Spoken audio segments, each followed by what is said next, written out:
Rime of the Frost Maiden features several quests to explore the frozen tundra, allowing for the characters to really sink their teeth into the knucklehead trout that is Icewind Dale. The adventure tests the player's endurance and sanity, as they are pulled into wild schemes and wicked traps. One of these adventures takes form in a quest to an isolated cabin on the far reaches of the forests of Lonelywood, the Black Cabin. The book offers a couple of ways that the party can get pointed there, but personally I think the best reason is to meet Oyimanartok. The characters would have heard about her in their travels, and someone could have pointed them towards the Black Cabin, saying that she was sighted there recently. Furthermore, if you used the Ragged Air secret, one member of the party should know about her already, and would have a personal motivation to visit her. She could be seen as a valuable ally, who has useful information about Auril and Icewind Dale.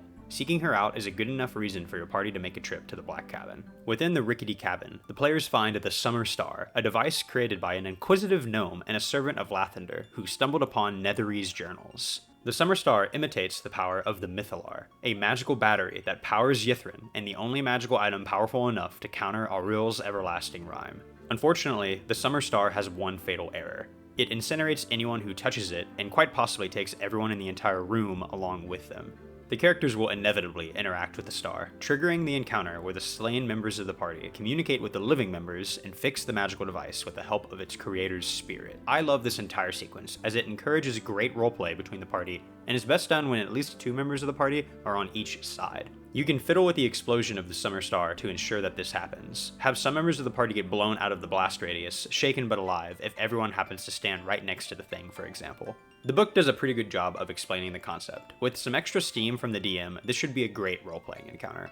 Obviously, it works best if you separate the players, either by going to different rooms or voice channels. Once the star is fully assembled, the storm outside has a moment of respite, and Lathander's light shines through Auril's everlasting rhyme and revives any characters who were incinerated. I like to imagine that Lathander is thankful for sending his servant to him, and impressed that a hole is poked in the rhyme of the Frost Maiden.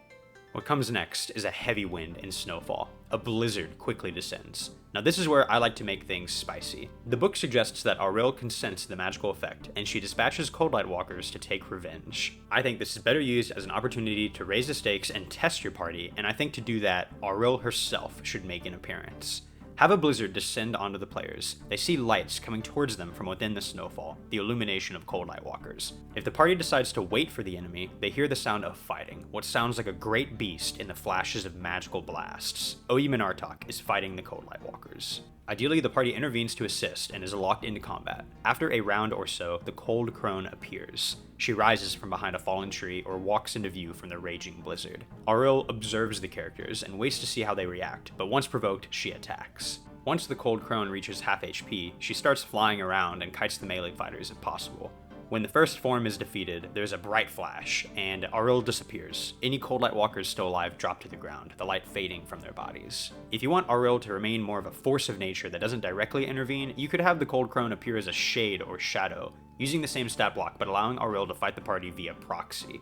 This is really just for narrative purposes, but both end up working the same way mechanically. This encounter serves as an earlier introduction to fighting Auril, and allows you, as the DM, to test your party's abilities and tweak things later as needed. It also allows Auril to oppose the party more directly in the early stages of the adventure, making her a more Strahd-like villain that is constantly plotting the party's destruction. Well, that's all I had for this one. Hope this helps spice up your Icewind Dale campaign. Let me know how it's going in the comments, and thanks for watching.